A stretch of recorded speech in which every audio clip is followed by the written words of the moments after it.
What's up, guys? Welcome back to another episode of Dogebag Poker Vlogs.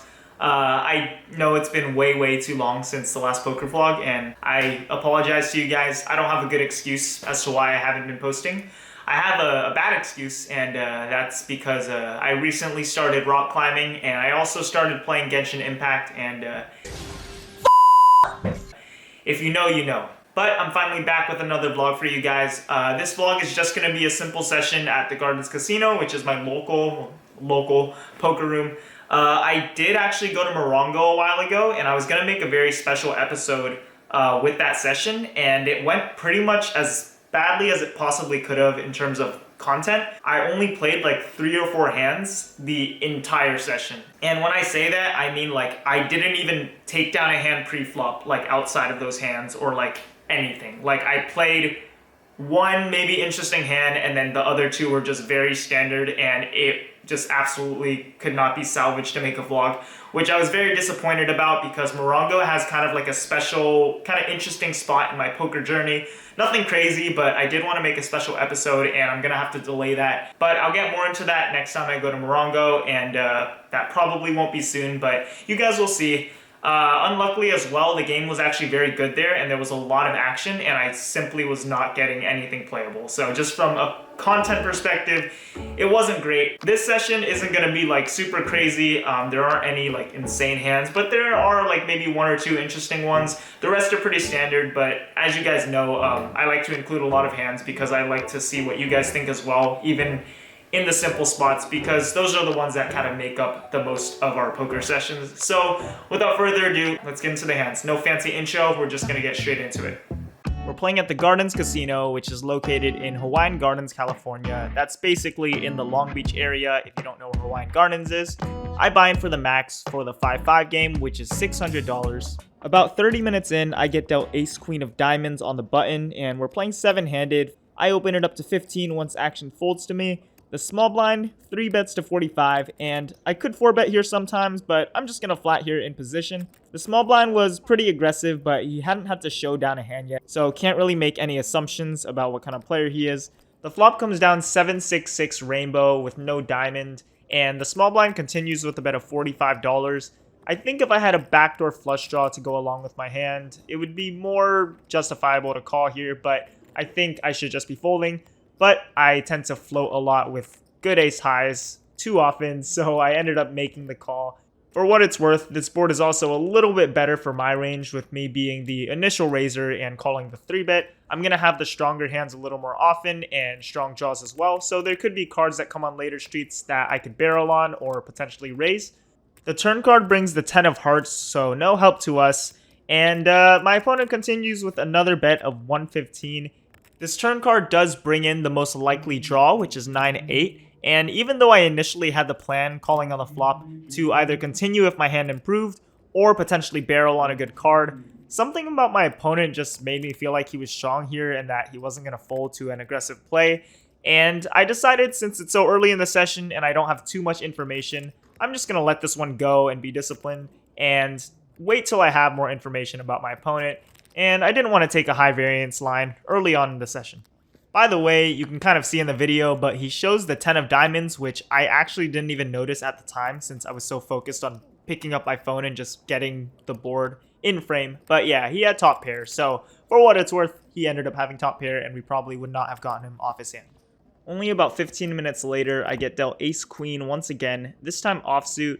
We're in under the gun, and I open it up to $20 and get 3 callers in the low jack, the cutoff, and the button. So we're out of position, going to the flop 4 ways, and it comes down king jack deuce with 2 hearts. So we've got an overcard, a gut shot to the nuts, and a backdoor flush draw for what it's worth. Not the greatest flop, even with those things going for us, and we're still up against 3 players and out of position. That being said, there have been a couple other hands I played where I played pretty straightforward and got to showdown. In one of them, I had queen jack and c-bet the flop and checked it all the way down against another player and showed the winner. And then in another hand, I had ace high and ended up checking to the river and showing down. So I get the feeling that my image was pretty tight and that I played pretty straightforward and didn't get out of line. And besides that, I hadn't played too many hands. So With all that being said, and combined with the fact that I could improve to a very strong hand and potentially get more value, I think betting here will allow me to represent strong hands that I could have on this board. So I bet $55 with the plan in mind that I could potentially make a play later on, and everyone ends up folding. So I don't think a bet here is the greatest thing to do multi-way. I think generally you should probably play more straightforward multi-way, but it ended up working out for us, and always nice to win a small pot. This brought us back to a little above even. I've got Queen 10 offsuit in this next hand on the button. There's one limp, but I didn't notice it, so I ended up raising to $15 with the intention of stealing the blinds. The blinds end up calling though, and so does the limper. So we're going to a flop 4 ways here in position, and it comes down Jack 8 deuce with 2 hearts. So we've got a gut shot here as well as 1 overcard. Not the worst flop, but not the best. Action checks all the way to me, and I decide a c-bet here probably isn't too bad. Maybe a check here is better for the same reasons as the last hand. We are multi-way, and I've got nothing, but I decide this will give me the chance to rep some stronger hands later on, and I do have a gut shot for what it's worth. Only the player in the small blind calls, so we're going to a turn card, which is the deuce of spades. My opponent checks to me once again, and my hand's looking a little bit worse now with not much changing on the board. Really just hoping to hit my gut shot and potentially a queen. But my opponent could still have plenty of worse hands. He could have heart draws, maybe some kind of gut shot as well. Very likely he could have a jack here, but it doesn't look like I'm going to win this hand unless I bet. So I decide to continue here. I'm going to make it bigger this time to put the pressure on. And I make it $85 with the intention of shutting down if he ends up calling again. Luckily though, he ends up folding. So we take down another one in kind of a questionable, aggressive way, but always happy to win a pot once again. Bro, where do I like and subscribe? Dogebag. You know Dogecoin? Okay, It's like Dogebag. Dogebag? Yeah. Sorry? Is that crypto? Dogecoin is, but my YouTube isn't. Is it YouTube? Yeah. While we're talking, I end up getting dealt the next hand, which is a playable one as well. I've got ace-jack suited in the cutoff. There is an under the gun straddle to $10, and action folds to the hijack, who tries to raise to 15, not knowing the straddle was on. But because there was a straddle, his action counts as a call. So action is now on me, and I'm going to raise it up here. I make it $50 to go, and I get called by the big blind, the straddler and under the gun, and the player in the hijack who initially tried to raise. We're going to a flop 4 ways. It comes down 4 jack deuce rainbow. Very good flop for my hand. We've got top with a backdoor flush draw, and the board's very dry. And on top of all that, we're in position against everybody else. Action checks to me, and I'm definitely going to bet here for value. But since I'm in position and the board is very dry, I decide I don't need to make it too big, and I only bet 70. I get called by the player in the big blind who seems solid and had a very big stack. He covers me, and we're playing about 550 effective against him. And I also get called by the player in under the gun, who has a pretty short stack. He has about 230 effective left behind after calling. So we're going to a turn card 3 ways. It is the 3 of spades, making the board a bit more wet, but it kind of works to our favor since I've got the ace-jack of spades, so now I have the nut flush draw to go along with my top pair, in addition to having a gut shot to the 5 high straight. So our hand's looking very strong here. Both players check to me once again. I think in this spot, a bet would be standard just to continue getting value from a weaker jack, maybe middling pocket pairs, and other draws that my opponents could have. But I actually think for a bit, and I decide I'm going to check back here with the intention of betting big on the river. The reason for this is because I do have ace-jack of spades specifically, so I don't really have as much of an incentive to deny equity since I've got a draw as well. It also will look pretty weak if I check here. It could look like I have something like ace-queen or ace-king, and I decided to slow down after getting called by 2 players. So I think betting big on the river, if action checks to me, can look very suspicious, and it might incentivize someone to call with maybe like a weak jack. So that was my mindset going into the river. It comes down the 3 of diamonds, pairing the board, and all in all, pretty safe card. There's not really any card that would have made me feel super uncomfortable. Maybe a king or queen, but we're very happy with the run out here, and I'm pretty sure I have the best hand once both of my opponents check it over to me once again. So I decide to go with my plan of betting big. I make it 275 here. Probably could have made it like 300 or even more, but that's the sizing I went for.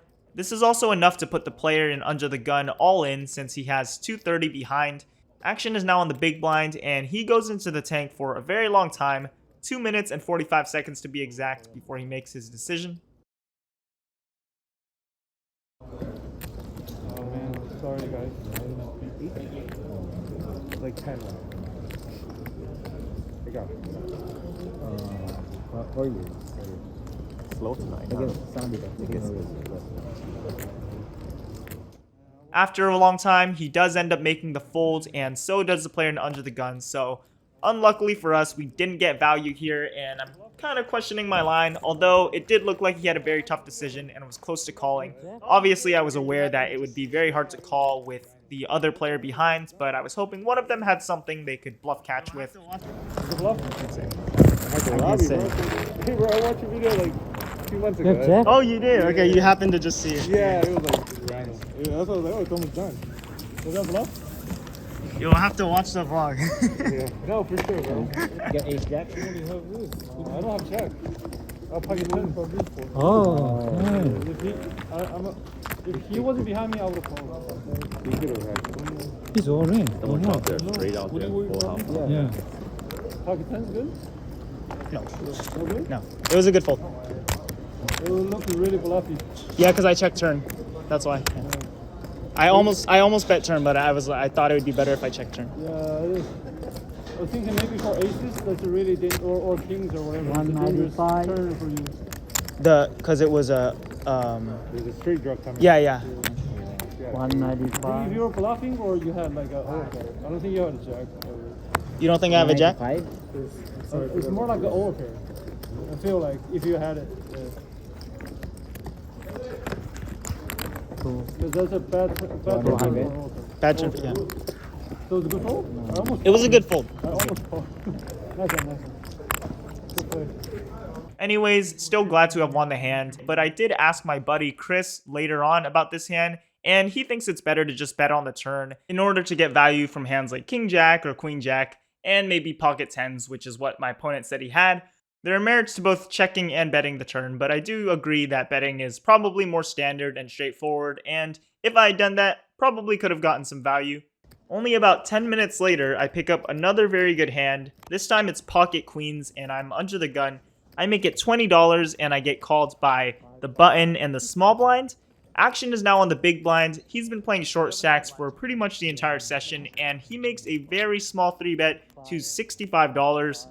He hasn't done this the entire session yet, and I do think this is a player who wouldn't 3-bet light, but at the same time, the sizing is very small, and when players play short stacks, they typically will be willing to get it in with things like ace-5 suited or like king-queen, things like that. So there's no way I'm folding regardless, and I think calling here just makes it way too easy for the other players to call. One of the players is the guy who was playing short stacked in the previous hand, and I definitely don't want to go into a hand 4 ways with pocket queens. So I decide I'm going to 4-bet to isolate the short stack player. I make it 180 to go. The button folds, and the small blind pretty hesitantly folds as well. So that's 180. It's 180. Yeah. 180. I went small, big, and then random.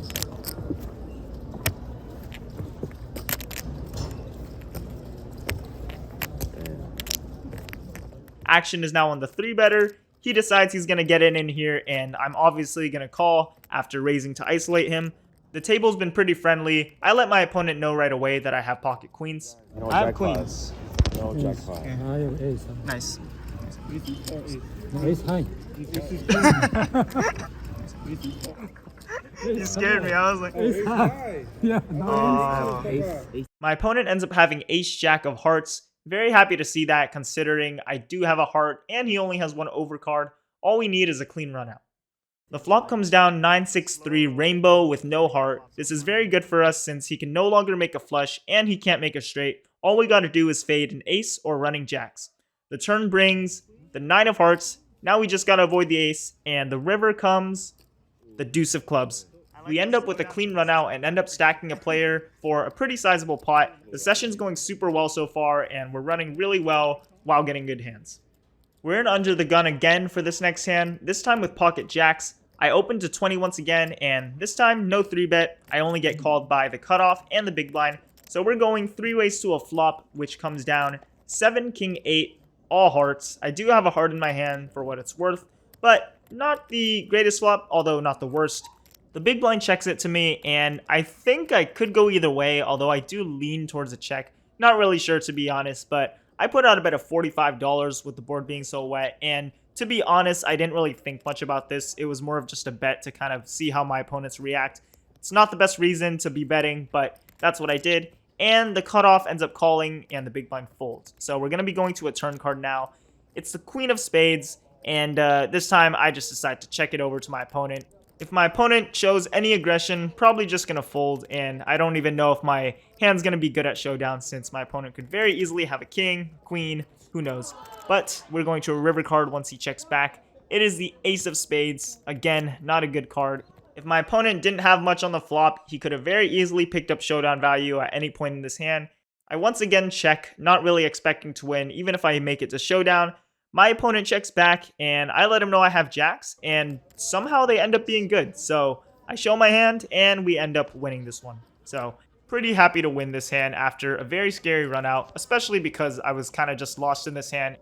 I pick up ace-3 of hearts in the hijack for this next hand. The low jack limps, I raise it up to $20 and get called by the button and the limper. We're going to a flop 3 ways. It's a decent one for us. It comes down jack 10 king with 2 spades. We've got the nut flush draw as well as a gut shot to the nut straight. The low jack checks, and I'm going to put out a c-bet on this board, obviously. I make it $45. The player on the button was the one who asked about my vlog earlier, and he says, I want to be in the vlog, right? He said you wanted me. I don't want to be in the vlog. Right? I kind of had something. Kind of. Oh, that's nice. I have pocket fours. I have pocket fours 3 times. The low jack ends up folding as well. Not a very interesting hand, but I thought I'd include it simply because of the table talk. The session had been going really well up to this point. I wanted to keep playing, but it was getting kind of late, and typically I do play very short sessions, around 3 hours or so, but I did want to give my opponent the chance to get in a hand with me for the vlog, since he seemed to show an interest in it. We pick up jacks once again, this time on the button. There's a limp from the low jack, and action folds to me. I make it $25 and get called by the big blind and the limper. Going to a flop 3 ways once again, and it comes down 7, 10, 9 with 2 hearts. All in all, a decent flop. We do have a gut shot to a straight. It is kind of a scary board, but we block some hands that could continue on this board. So I think a bet isn't terrible, although this board does favor the caller's range a little bit more. So I think a check might be better just in general. Still though, we don't want to see overcards roll off. Both players check it over to me, and I bet $65, and both players end up folding. So we end up winning this one too. Once again, not an interesting hand, but there is some table talk to go along with it, which is why I included it. Thought you wanted to be in the vlog. I'll show because you guys are friendly. I said earlier I didn't want to be on the vlog. Oh, I thought you said you did. No, Okay. I thought you That's why I said folded. I thought you said I want to be in the vlog, but and then you had like a bad hand. If I do, Did I tip you? I just put So as you guys can see, I clearly misheard my opponent. I thought he said he wanted to be in the vlog, but he actually just said I don't want to be in the vlog. So we don't really need to stay any longer to give him a chance to play in a hand against me, and the session had gone well. By the way, when this player initially asked what my vlog was called, it turns out he had actually seen one of my videos and didn't know it. He said that he actually likes to listen to poker vlogs in the car and just hear the hand history, so I thought that was pretty interesting. He was a very friendly player, and so were the other people at the table, so nice playing with all of you if you guys see this vlog. It was getting late, and it's time to rack up and book a win for the day.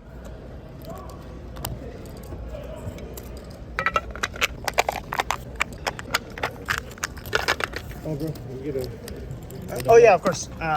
3? 3. Gotcha. This should be 100. And that's playing with you. I'm a host here. Yeah. Alright, easy for the 100. Like I ended up exchanging $300 in chips with another player so we could top off, and cashed out for $10.48, so that makes for a total of $13.48. We buttoned for $600, so that makes for a profit of $738 in about 3 or so hours. So very good session overall. 10:48. Thank you. Thank you. Thank you. Alright guys, that's going to be it for today's vlog. I know there weren't too many like super interesting spots, but I did want to get a video out for this session instead of just not making one, since you guys have been waiting a long time. So hopefully you enjoyed regardless, and next vlog will hopefully be more eventful. It's probably going to be at the Gardens again and in a few weeks. So yeah, look forward to that. I'm just going to be going to Gardens in the near future, but I do want to go to some new poker rooms just to make the vlog a little more interesting. So I'll try to think of more places to go, but for now, just to keep things simple so I can bust out vlogs more quickly, I'm gonna go to my local poker room. All right, guys, hope you enjoyed. I will see you next time. Peace.